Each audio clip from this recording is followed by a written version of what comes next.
What are you laughing about? Nothing. Go ahead. I'll let you start.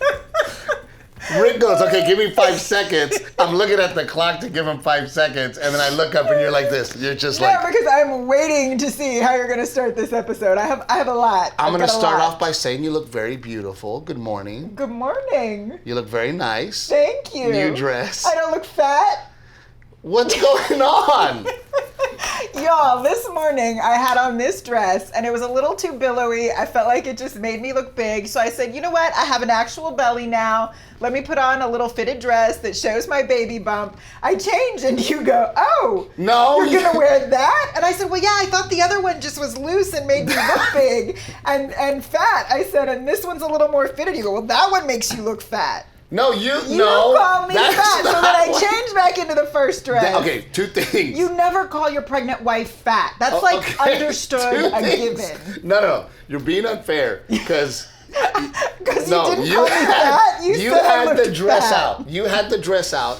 I saw the dress and I go, Yes. oh, okay, she's gonna wear that because you had it all out. Yes. And you have a bad habit of 3 or 4 costume changes. No, that is so not true.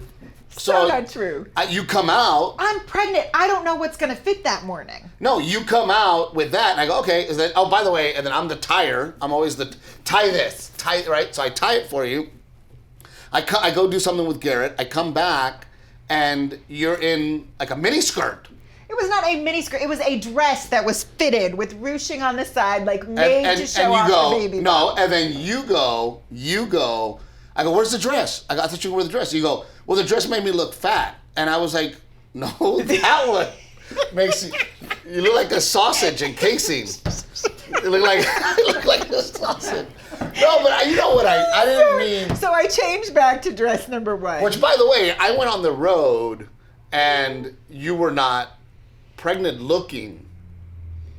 And then I come back 4 days later and No, you just edited yourself. You were going to say, chubby. I went on the road and you were just a little fat. Yeah, just a little chubby girl. But I came back and now you're this beautiful pregnant woman. Oh, who looked like sausage encasing in the dress. Yes, sausage encasing in the dress. But it was weird for me to go, just 4 days, in the span of 4 days to come back and you're definitely preggers. No. But I totally. You're just lucky I wasn't hormonal this morning because last week you would have called me fat and I would have been like, ah, No, fat. I will definitely say that.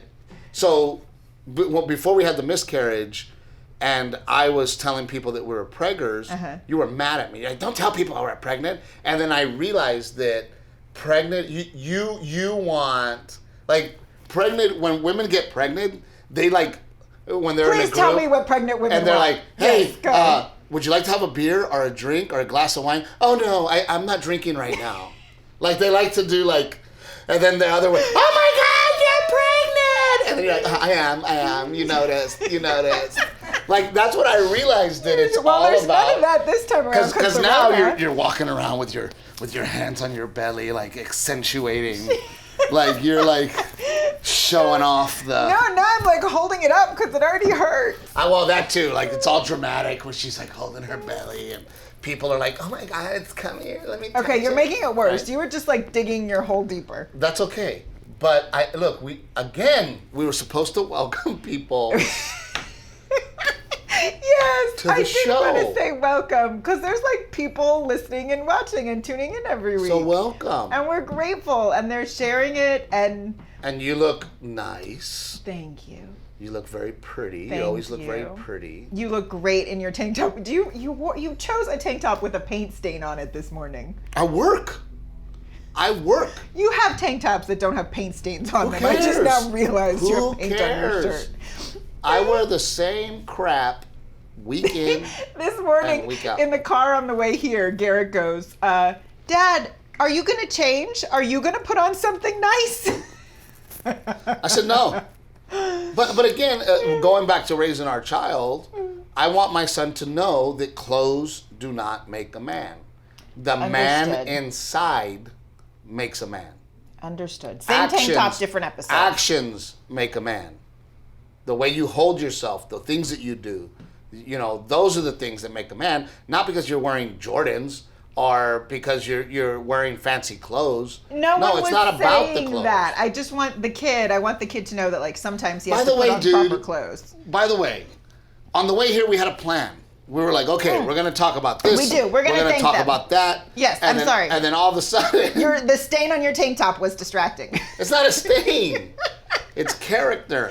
Which, by the way, I used to wear, like, Renee's always got me painting a wall or doing this or doing that or spackling or something, right? So I wear the same clothes that I would wear normally. So when I lived in LA... I remember I had these shorts or these jeans that had paint all over them. Yeah. And then these LA douchebags would be like, dude, where'd you get that shirt? It's so cool with the paint on it. And I'm like, I work. I don't buy it to make it look like I work, like you idiots. I actually work like a man. But they would be like, oh man, those shorts are so cool. The way they have paint stains on them. I'm like, yeah, dude, it's real. They were so nasty, those shorts. They had a hole in the sack. And but it was cool. It was if I didn't open my legs, you couldn't see it. But then But you usually sit with your legs wide I got big balls. I got big balls. Okay. Back to, away from your balls and back to thanking people, please. Yes. No, we're so happy you're watching, and we're supposed to get on the episode and go, hey, welcome to the show. We're glad you're watching. We still have no sponsors. Maybe if we get some, Steve will buy a new tank top. No.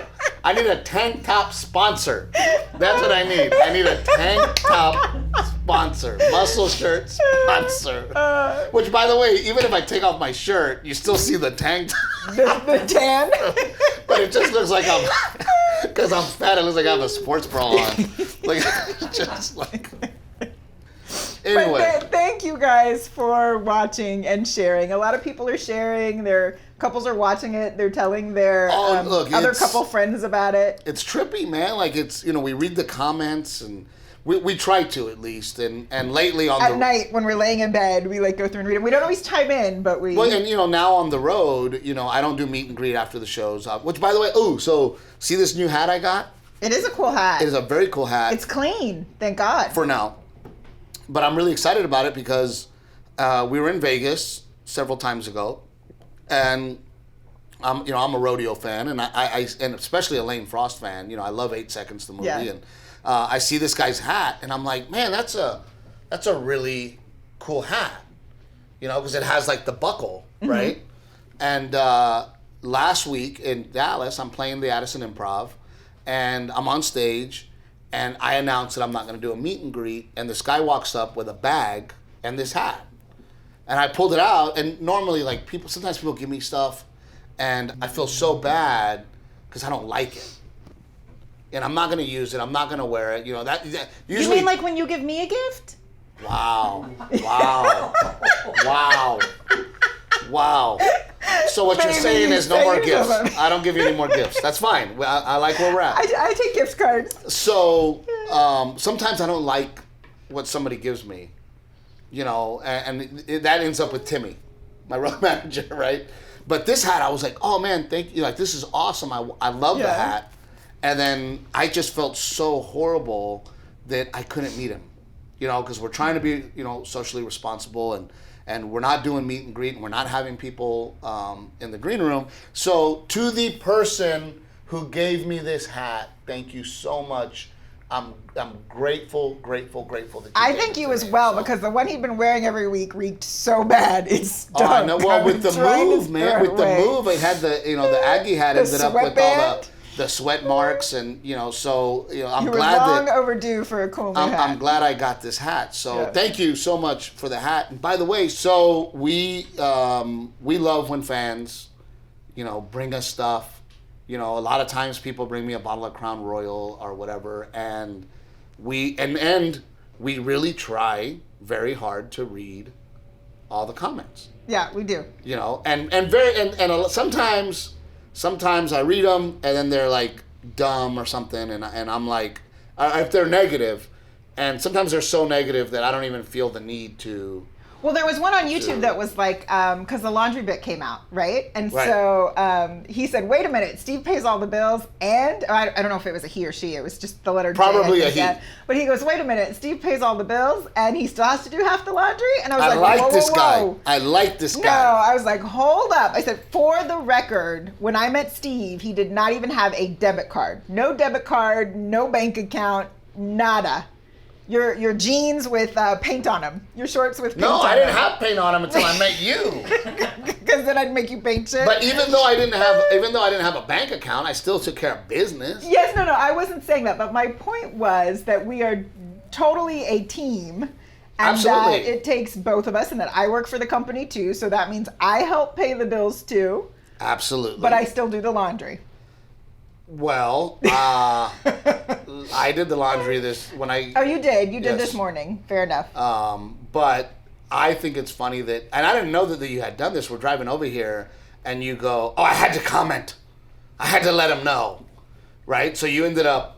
I commented back on that one, and he was really sweet about it, and other women chimed in, and they were like, yeah, it's a team. It's a husband-wife team. Definitely a team. Which will lead to another topic of. Oh, but that one comment on your page. So here I thought that like this comment got a lot of traction, but you had a comment on your page and people went off the rails. And I hadn't seen it until like the whole thing had happened, so I didn't chime in on that one. Well, but I felt on that one that I did have to respond, because she was like, "Oh my God," and I like Steve's stand-up. However, he talks to his wife so ugly, and he called her an a-hole. And he called her a whore. Oh, yeah, and she put it in quotes, and I no. A whore that likes money. Like, I'm clearly kidding. Renee is not. I'm clearly laughing. I felt like, come on, like it makes me laugh too. I think it's so funny. You're clearly not superficial. Or maybe I am. No, but you met me. I look like this. Yeah. I had no money when we met.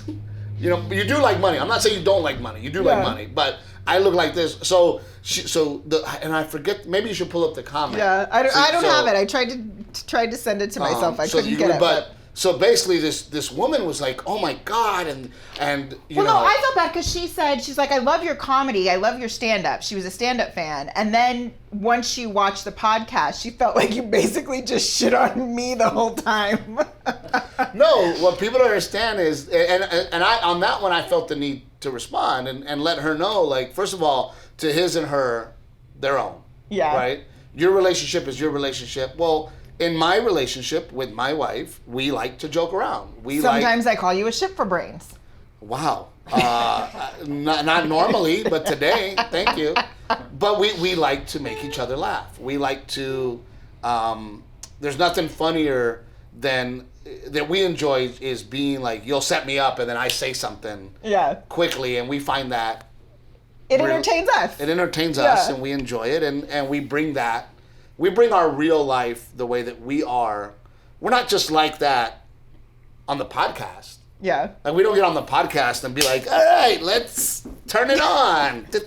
Right? No, we're like that in real life. I mean, which, by the way, that's where a lot of jokes get written, because of something that I said back to you or vice versa. Yeah. You know what I mean? So, and then, so I comment that, and then all of a sudden, like 39 comments later. Yeah, it's still going. It's still going. And I hope, and I don't want to say her name because I don't want to call her out. Yeah. And everybody has the right to their opinion. But look, no, the bottom line is, if I'm perfectly capable of defending myself, and sometimes I think people feel the need to defend me, but I'm quite capable of defending myself and calling you out on your BS. I have no problem doing that. No, and I think people know that about. Well, and you are, I'm lucky to find somebody like you who you have thick skin, and I don't think I've ever said anything to you that makes you go, you know what I mean? Like, oh no, you make me cringe a lot, but it's usually because you say something filthy and disgusting, not something that you said to me. But I enjoy that, and you kind of enjoy that, and it's what makes us us. Which, by the way, when we meet new people, and then they say something in front of you, right? Like we'll meet a couple.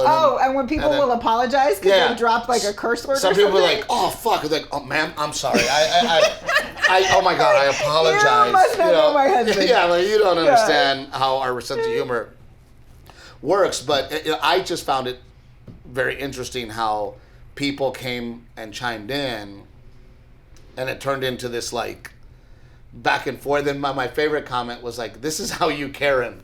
This is definitely. I'm not a Karen. That's a Karen. That's and that's the thing too is that's where we've gotten in this world where and by the way, I love constructive criticism. I grow from it. I learn from it. I think I've become a better comedian over the years. I remember years ago, my whole thing, and I was young, but, oh man, I had to have, I want my bottle of Crown on stage, and I'm going to be pouring myself drinks on stage. And I remember early on, Mr. Chastain, Casey's dad, who's passed now, I remember him pulling me aside and going, "That doesn't look professional." He goes, "And you were very funny in the beginning of the show, and by the end of the show, it was clear that you were drunk." Oh, wow. And he goes, "You weren't as sharp, you weren't as good." And I remember as the years went on, me going, "Oh yeah, that isn't professional. And it doesn't look good." And now, as you know, I won't have a drink on stage. Yeah. I take my water on stage. And now, second show, sometimes at the end of my show, because I'm going to start having drinks after my show, I'll have a drink. Second show. Catch up with the rest of us. Yeah, catch up. Well, everybody's backstage. But I do like constructive criticism. We had the woman the other day, several episodes ago, that said, "Hey, I love you guys, and you guys are so great, and I love the conversation. Can we stop with the F-bombs?" Yeah. And we're trying to reel it in, but old habits are hard to break. I know. Again, the way Miss Dora talks, right? Yeah. So we do like reading the comments, and we do like the constructive criticism, and sometimes we have a hard time finding things to talk about. So we do like hey, can you guys talk about this? Yeah. Can you talk about that? Can you do this? Yeah. So I wanted to talk about my weekend in Dallas because I thought that was an interesting week, and then we should take one of the questions. Sure. Yeah. So, we got a couple good ones. Dallas was awesome. I got this really cool hat, and then Thursday show was great, but it has been weird, right? With the Rona, it has been weird, but the shows have been great. I think people definitely, you can tell that they're enjoying coming out and having a laugh. Yeah. And they're I feel like the laughs are harder.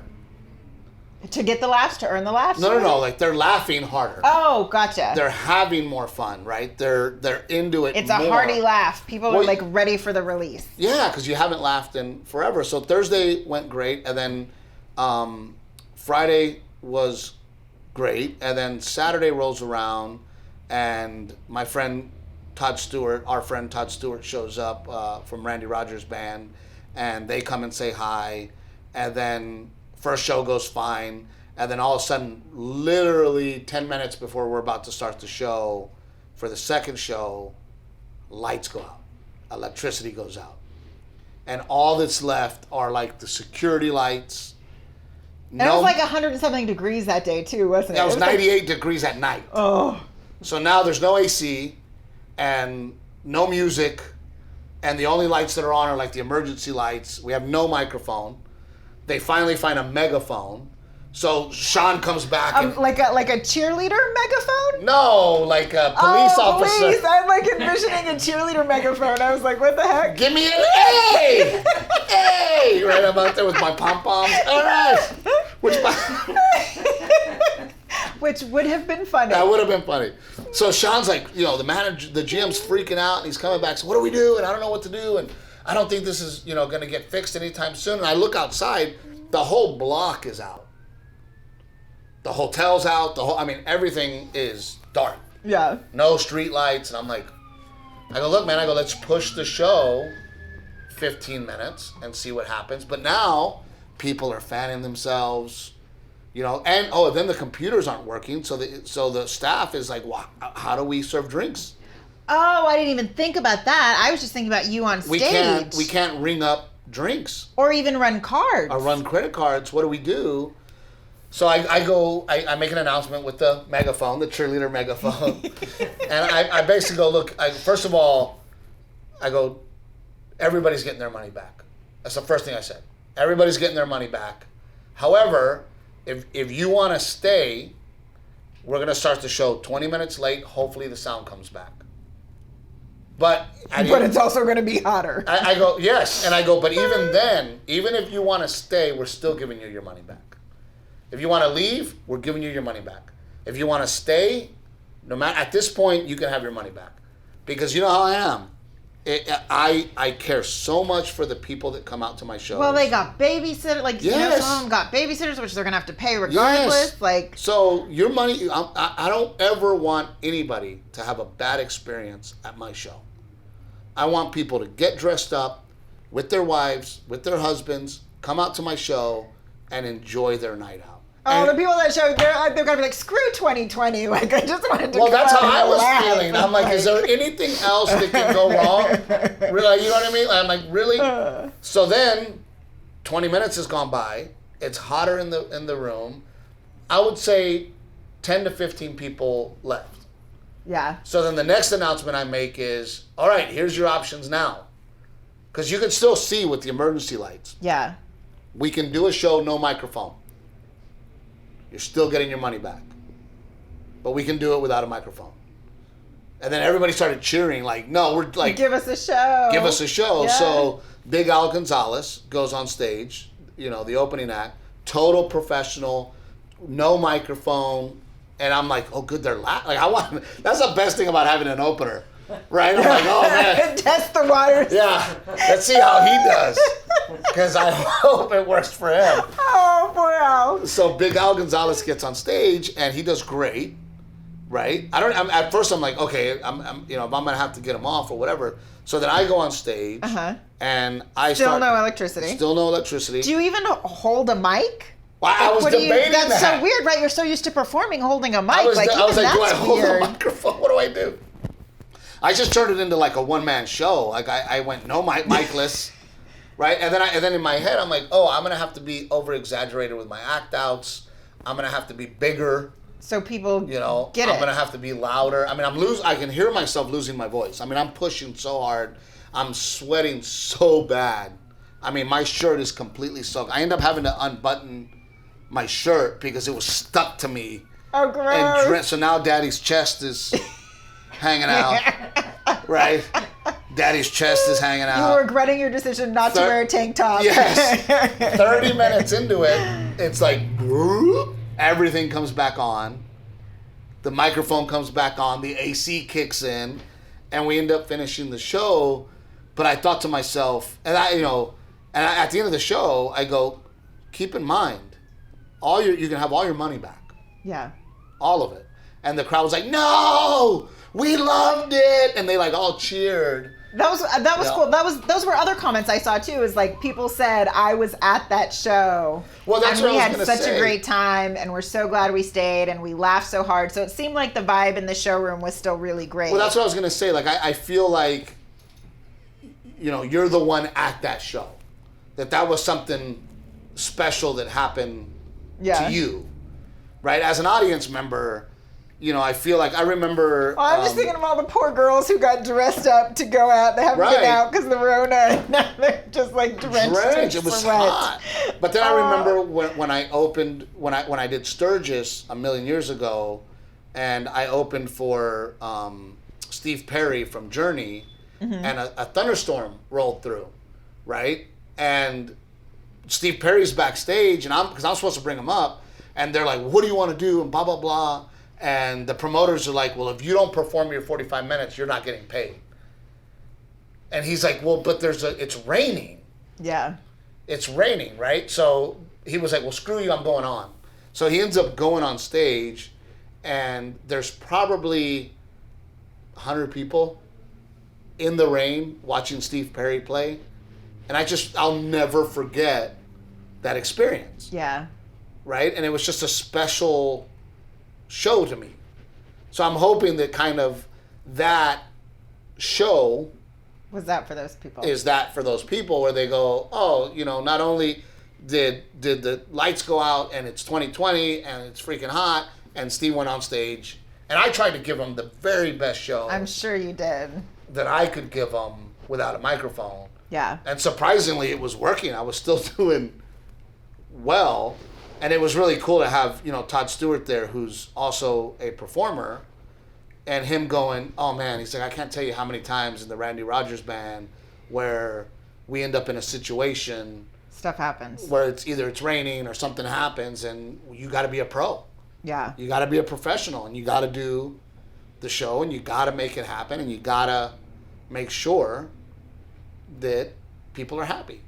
Yeah. So it was, you know, Addison was a very good, interesting experience. I was surprised that not more people were like, peace out, dude. I mean, that heat in... Well, I felt bad because Josh, you know, my high school friend Josh, you know, he left. And I get a text message from him after the show and he was like, I'm sorry, man, I had a babysitter and we just weren't going to deal with it. We left, you know, and he's such a great supporter of us. Yeah. So it bummed me out that he planned this night out. And it didn't work out. And it didn't work out for him. So it's kind of a bummer. So then after that, I end up in Tampa. On your beach vacation, while I'm unpacking our new house.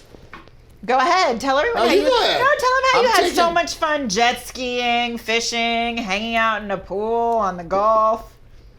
Why does that bother you? Huh? Which, by the way, I found it so funny that several comments, right? I take a picture, I do the leg show, I take a photograph, and I do some, videos on my story. Of about you having a blast while I'm surrounded by boxes. And several people were like, oh, buddy, get ready. You're in trouble. And several women, oh, you're jet skiing without Captain Evil? Here it comes. And it's amazing to me. And I love that topic. Because I would like to ask you. No, you know what it was? This is what it was. It was like the culmination of things, okay? First, I'm left in like this mess of boxes. You tried to move us in as much as you could. You did a good job. Whoa. Mess of boxes? Yes. There's not one. I did not leave with one box full. You have not unpacked one box. Okay, you have first the of all, movers get in the furniture. No. Whoa. You don't know where any of your stuff is because I've unpacked it for you. I didn't move everything. Did I not move half the stuff in without the movers because we got moved in a day early? Yes. Me and Timmy? Yes. And Big Al? But as far as physically opening up a box and organizing something and putting it away, hold up, you don't know homie. where anything is.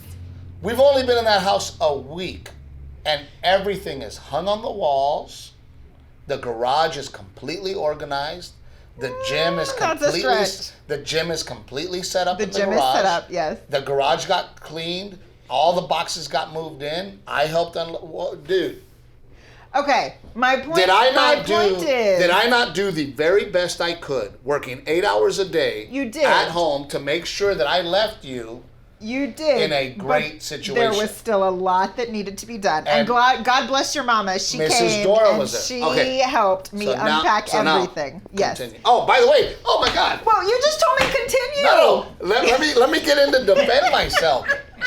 Not only did I move us in and put everything where it's supposed to be, and put together Garrett's bed and hang photographs. No, Timmy put together Garrett's bed. That's part of me. Wait. Road manager Tim, who comes and helps, if he helps, then it's like you did it too? Oh, well, you're acting, Miss Dora helped you unload boxes. I full give Miss Dora credit. I don't say I unpack the boxes. I say thank goodness for Miss Dora. Not only do I do that, I also trim trees and cleaned up the trees. Okay, right. So we agree that outside jobs are your job. Yes. Right? So I don't have to clean trees now, but I bust my ass to go ahead and clean trees.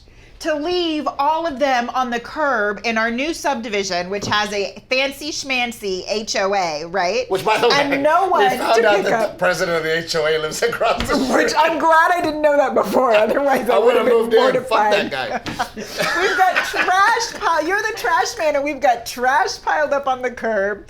All these branches, and I can find no one to come pick them up. No. That's not fair. That's not fair You because leave town, and I'm calling all of these places to try and come pick up our trash. You're leaving out details. You're leaving out details. Did we not have somebody that was coming to pick them up? I arranged for someone to come pick them up, and they flaked twice. Okay, this is how I knew I was in trouble. Okay, it's Saturday, and by the way, so we stayed at my friend Troy and Carrie's house. It's Saturday, and you can't take my call because you're on a boat. You're I'm on a too jet busy ski. to answer the phone I'm on a because jet you're ski. on a boat. I'm on a Yamaha jet ski. No, so we had already scheduled somebody to come and pick up the trees and the trash. Yes. Right? Yes. And I said, look, just pay. Just pay, call them, get it scheduled, and just... So we're not those neighbors. Right, we don't want to be those neighbors. Have somebody come and take it, right? So he was scheduled. So then he flaked, Yep. right? Yep. And then you called him out, and then he said, I'm going to come back the next day.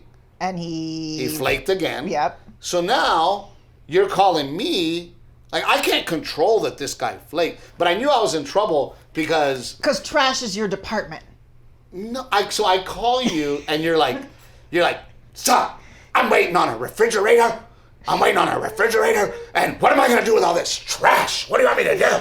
And I'm like, dude, just like that. Yes. I sound just like that. I'm in Florida. Like, what do you want? On a jet ski, in a swimming pool, chilling on a boat. So let's get into that. Yes. What do you want me to do? What do I want you to do? Listen, I wish you have a hater mentality. No, I do not have a hater mentality. That is a hater mentality. You, instead of just chopping the branches and being like, my wife will figure it out and get someone to come pick this up. Whoa. I wish you had planned a little bit Before better. I left, didn't we just schedule. talk about the fact that we had a guy scheduled? You have a trailer. You could have hauled the brush off by yourself for $20.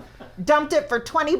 Now, and then, no, this is why I'm really upset. Okay, let's be honest. This is why I'm really upset. You sound like a crazy person. No, because it was booked. Well, for some reason, dealing with something, I had to get in your email for something. We have each other's email passwords. That's not like a big deal. We work together. We're in each other. I'm in your email inbox all the time. So I'm in your email inbox. All you side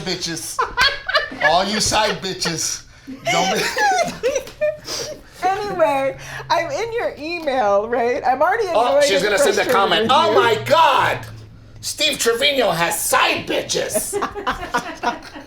And he said it in front of her.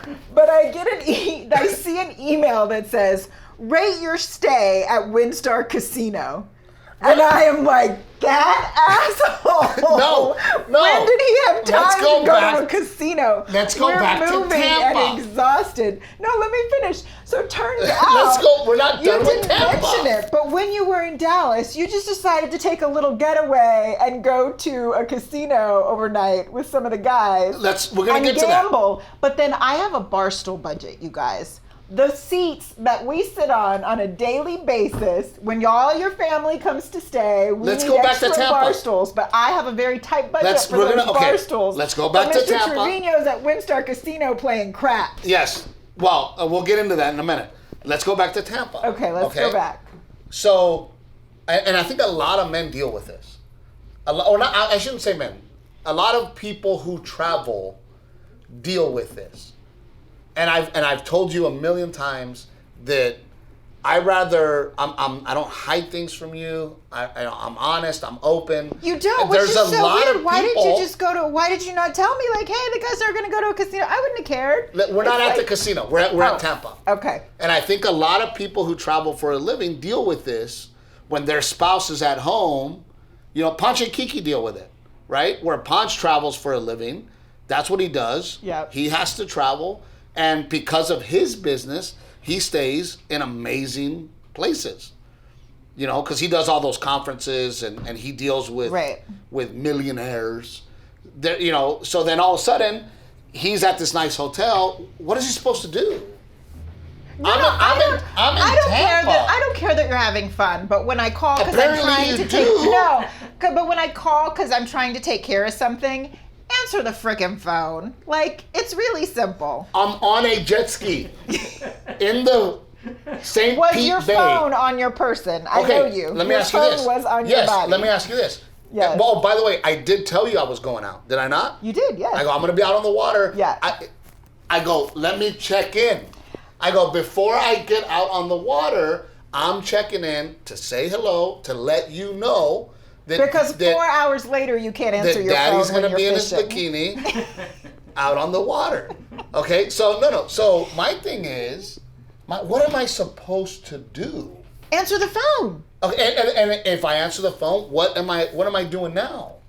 Because I had options for ways we could handle the problem moving forward. Are you a grown-up? And the trash is your job, right? And outside is your job. Are you a grown-up? So I want to know how you want to... Of course I'm a grown-up. What do you mean am I a grown-up? Can you handle it? Can you take care of it?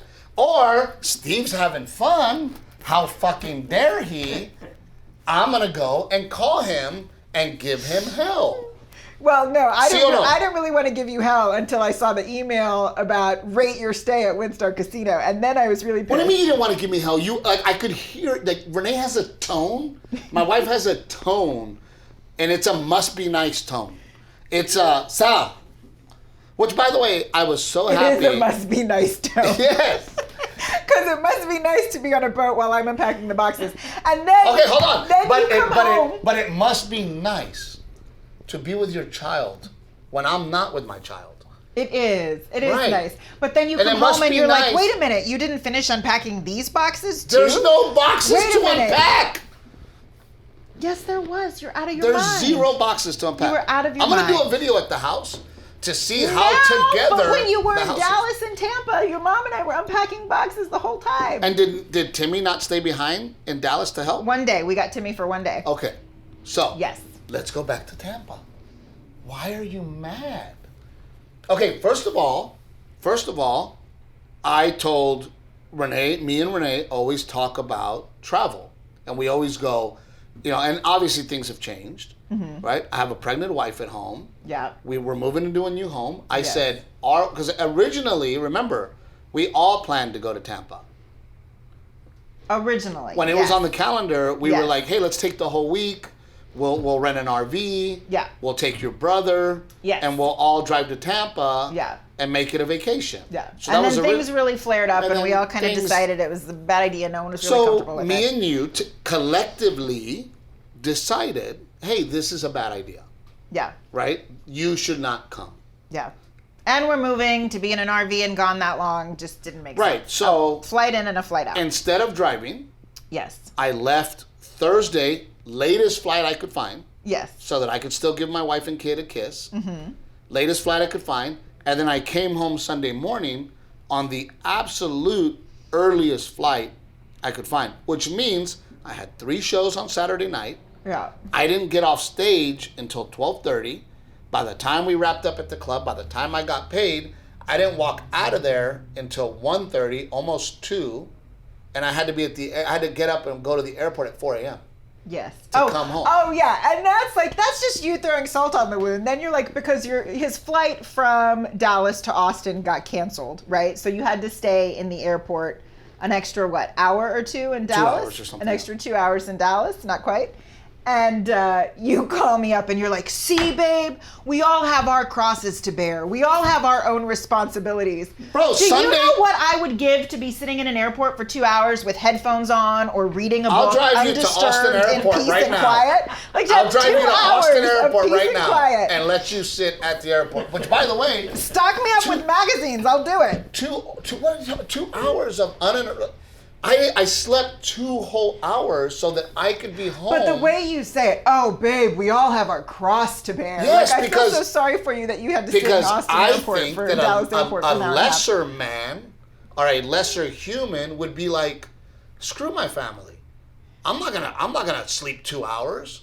I'm gonna get the noon flight so that I'm comfortable, so that I can sleep, so that I can have my alone time.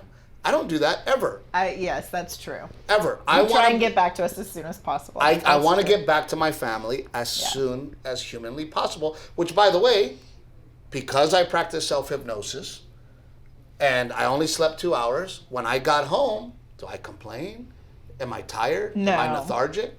Or am I playing with my son? We all laid on the couch and watched a movie. We watched a movie. I barbecued. Yes, you right? did. I got the grill going. You I did. cooked it up, guy. Not a word out of my mouth about how tired I was or, hey, leave me alone. You guys know I make the money and I travel. Like that. You know what I mean? I'm not that guy.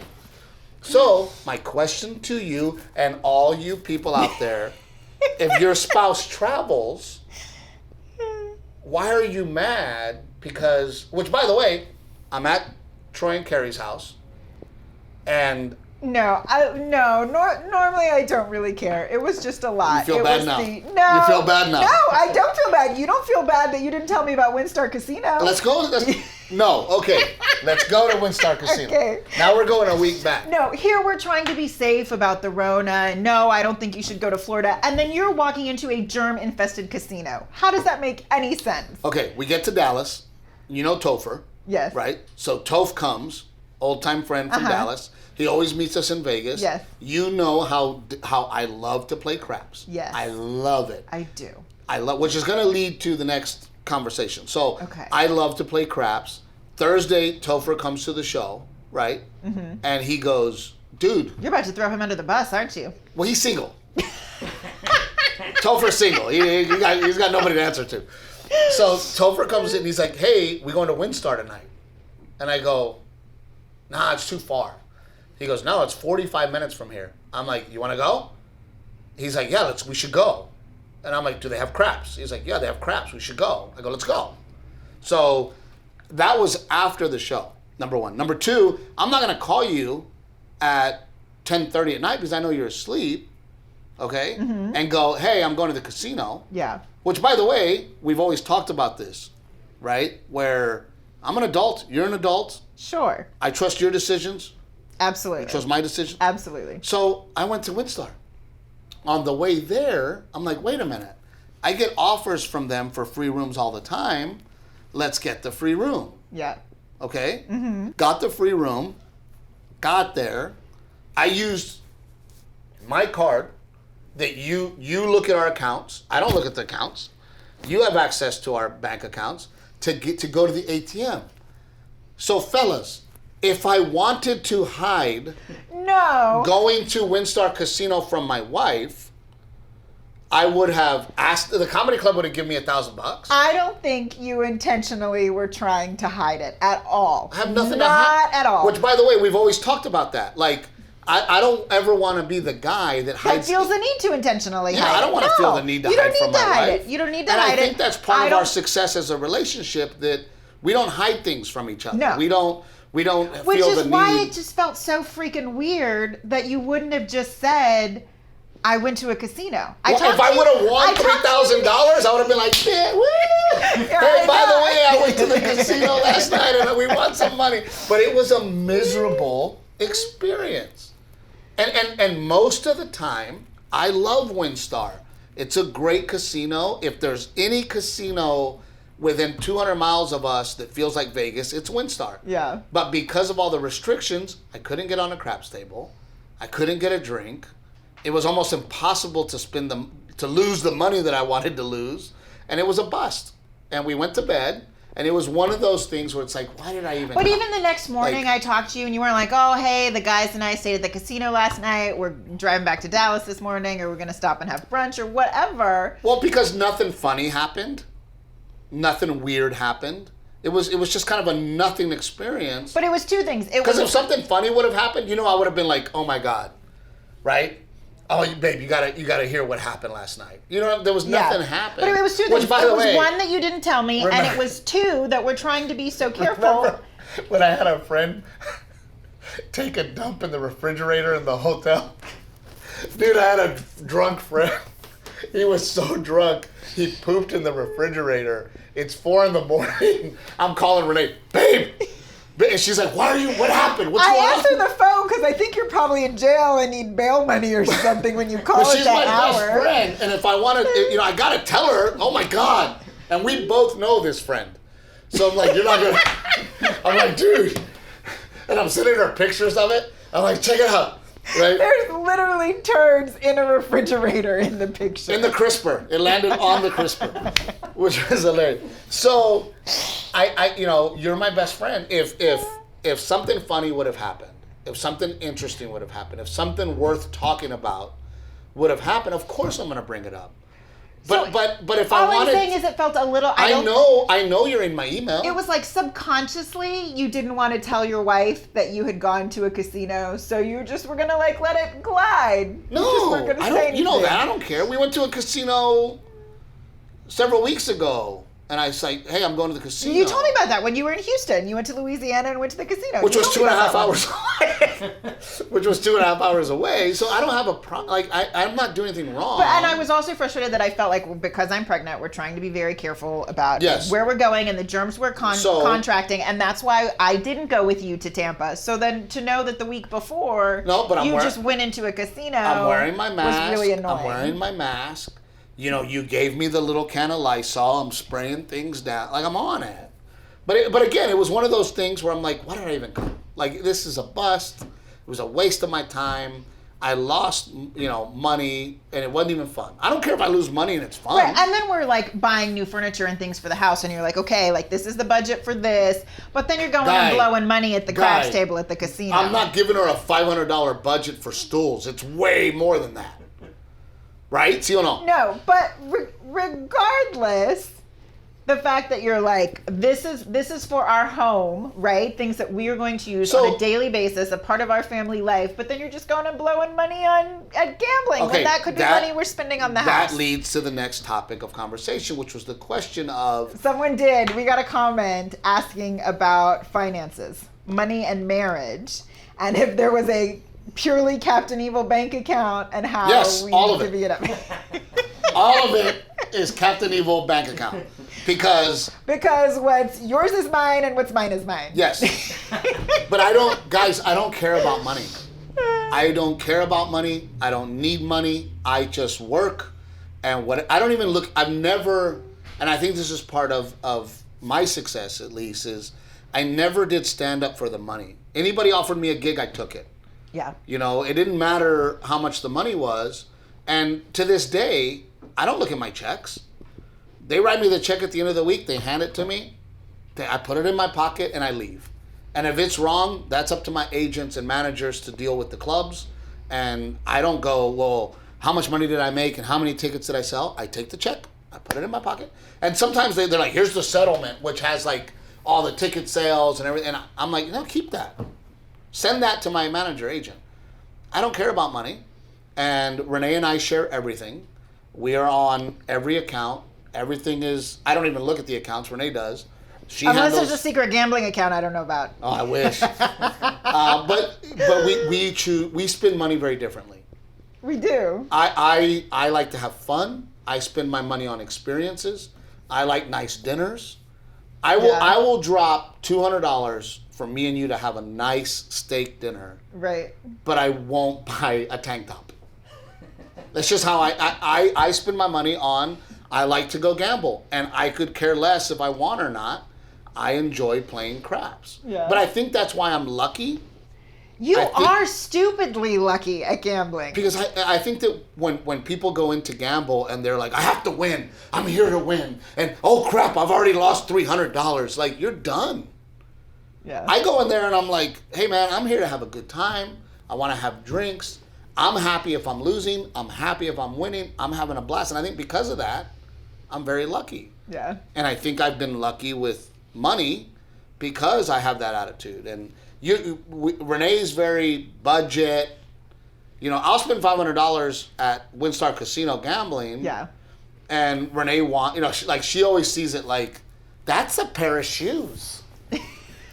That's a purse. Especially in Vegas when the shopping is so good and I see all those chips on the table that are just going to get scooped up and go back to the dealer. And Renee, but sometimes they come back to daddy, right? How about when daddy last time in Vegas? They rarely come back to mommy. It's all yours. It's all yours. But we talk about this all the time too, where I forget when we were setting up our corporation, at that time the tax guy was like, "Are you sure you want to make your wife 50% partners?" And I'm like, "Yeah." And he's like, "You guys are going to be 50-50?" And I'm like, "Yes." I don't care about money. I don't care, and I think you deserve that. You sacrifice. I'm on the road. When we had our 1-bedroom apartment, you were sacrificing while I was out there hustling and working hard. You have been instrumental in helping me go, hey, do more of this in your act. So we've suffered together. So of course you deserve 50%. And if this doesn't ever work out, you are part of this business and this company. Oh, and I've already said you can get a new wife, but I'm still working for the company. She's just she already said, she's like, I'm still here for I'm pot committed. But but I also feel like the monies that we sacrificed and made together, you deserve. Yeah. However, after the divorce, every dollar I make after that. Mama, you just said after the divorce, it's coming. That woman who made that comment is like, see, I told you. No, but I think for us, and I'm saying for us, and I don't know how and I do know. Our situation is very different than a lot of couples. I mean, I think a lot of people now get married later than life, and they already come to the table with stuff. And you and I didn't come to the table with anything. But I think for us, and I think that part of the reason that we are a successful relationship is because we're very open and we share everything, and I know that some couples are like, you pay half the rent, I pay half the rent. You make your money, I make my money, you pay half the rent, you pay half the electric bill, you have your account, I have my account. Yeah. You spend your money, I spend my money. We don't do that at all. It's all our money. It's all, you have access to all the accounts. I don't hide anything. There's no, we're very open with you. We're very, you have access to my email. You have access to all my all my social media, and I think because we are open, because we trust each other, and because I've never hidden my past from you either. Yeah. You know who and what I was before us.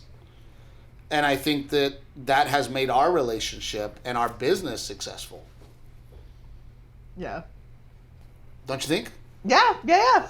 I mean, but it's interesting because it was never when someone poses a question like that, it was never a question amongst us. Like, I don't ever remember us making that conscientious decision. It was like I said, we just didn't have anything. So it was just like, how are we going to make this work? I made this, I brought home this paycheck this week. But I also think that I kind of forced us into that because when you moved to LA and we decided to move in together. Oh, yeah. It was one of those things where it's like, and I mean this by no offense, at that time, you were not making money at all. No, but at that time, my folks were helping me when I first moved to LA. And then once we decided we were going to move in together, then that was it. No more help from my folks. Right, where I said that's it. We had to figure it out. That's it. We're going to figure it out together. Yeah. And in that situation at that time, I was making most of the money. And I was saying, no, look, I'm going to pay. Yeah. So I immediately made the decision to share with you. Yes, you did. And absolutely. To go, hey, we're going to do this on our own, together, with zero help. Yeah. And this is how we're going to go at it.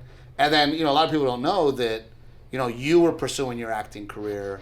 You were trying to make it happen. You were trying to do your thing. And because of things that maybe we'll talk in another episode, that wasn't.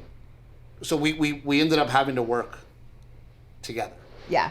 And because you are talented and because you're beautiful and smart and I wanted you to have a career, we wanted you to have a career. So then all of a sudden it was, hey, there are no Mexican-American female producers, directors.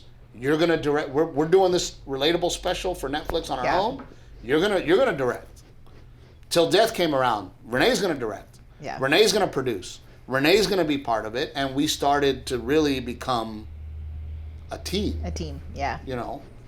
And then we moved to Texas, and you get the commercial. Because, by the way, I don't know if we've talked about this. You did. Yes, that is her in the commercial. And then, recently, Renee and I have been talking about how do we create a Captain Evil brand, and how do we make you a star on your own. So one of the things that we're going to do, because we get hit up all the time about, I love Renee's fashion, I love Renee's sense of design, and by the way, Renee doesn't dress up for the podcast. This is every day. The woman, my wife, is not the yoga pants, tennis shoes, and a t-shirt wife. This is her. She wakes up today. She's in the dress. It's a whole thing. I was in my sausage casing this morning. You're not gonna let it go. It hurt. That one hurt you a little bit. See how it came back. We're an hour in, and it came back. Who calls a pregnant woman fat? I don't call you fat. You're beautiful, and you're glowing, and I love that you're preggers. And I think that very soon we need to let people know what's inside your belly. Yeah. Very soon. But so if there's, we're looking for that person that would like to get on board with the Captain Evil brand and help you. So now we're going to start moving our focus to trying to find somebody to help you. So the baby room. Yes. Talk about that. We've got a blank canvas in this house. And you. Well, yeah, really me. I pretend to include Steve. She bought like this buffet that goes behind the sofa, and she's like, "What do you think?" And I'm like, "I really you don't You're understand. Like, do you like it?" Yeah, I'm like, "You don't understand. I don't give a shit." So talk about the room. Yeah, so I have a blank canvas for this baby room, and I got to figure out what I want to do with it. The only thing is we decided that we still have Garrett's crib, so we're going to use that. But other than that, we're starting in it's exciting. We've got a brand new house brand new to us, house that we're starting in a whole new room. So and I think that you should take people through your Instagram or your Facebook or YouTube or whatever through the journey of what you plan to do. What we plan to do. I don't even know yet because I've been so focused on getting into the house. What we're going to do is your budget is the same budget I have for casinos. Oh, so that's right now, why we're talking about this. It's $500. That's why we're talking about this. You have $500 to figure this out. No, I'm kidding. So I hope that you guys are interested enough to follow Renee on her journey to make this room. Yeah. I'll put you to work. I can't paint. I can't breathe the fumes. More paint. Yeah, you gotta do the painting. I can't do the painting. More paint on the shirts. Very good episode. I would like to take this time to tell people that my mom Miss Dora is so happy. Some people ordered some eyelashes. Some people ordered eyelashes. I think it's Foxy Lady Eyes by Dora. Something like that. But or Sexy Eyes. I'm going to mess it up. Dora Peña on Facebook. She's our sponsor. She's loving it. She's absolutely loving it. And I would like to thank Dr. Z, Dr. Shaw at Green Med Spa in New Braunfels, Texas. Thank you so much for helping my mom look younger. She loved it. Zhuzhin mom up. She loved it. And if you ladies want to look younger, or men, Green Med Spa, Dr. Shaw's You're calling me fat. You're calling the audience ugly and old. Come on. But I also realized that we have this platform, and you know how much I care about our veterans. So I just want to do a shout out to the men and women who serve our country. Thank you so much. And for those of you that don't know, the organization that I'm involved in is Helicopters for Heroes, helicoptersforheroes.com. If you want to sponsor that event, you want to be a part of that event, please go to helicoptersforheroes.com. And this is our episode, and it was a shit show, but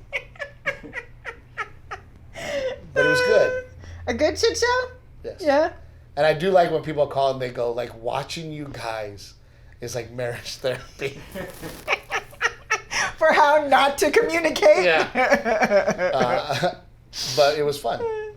And it was good. Always fun. Always fun. So until next time, please, tell everybody to you're good at that. What?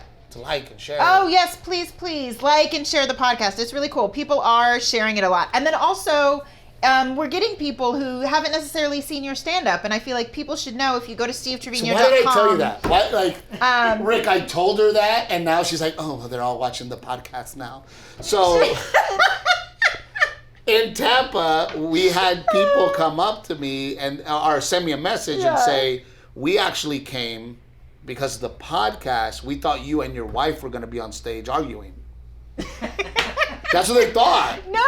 But I think like I think you were so freaking talented and so funny. And I think people don't realize your stand-up and what you do there is completely different than this that you and I are doing here, which is very silly. And what you do on stage is such a talent. I think we're going to find people that go, look, we just like the podcast. Or you're going to find people that are going to say, we like the podcast and the stand-up. And then you're going to find people that go, look, I just like the stand-up. Renee's horrible. She's horrible. I was trying to comment. All I was trying to say is go to stevetrevino.com and they can see your dates there. Yes. Because those are constantly changing in light of current events. Because I don't care what anybody says, laughter is essential. For sure. So until next time, this is the Steve and Captain Evil podcast. We love you guys. Thank you.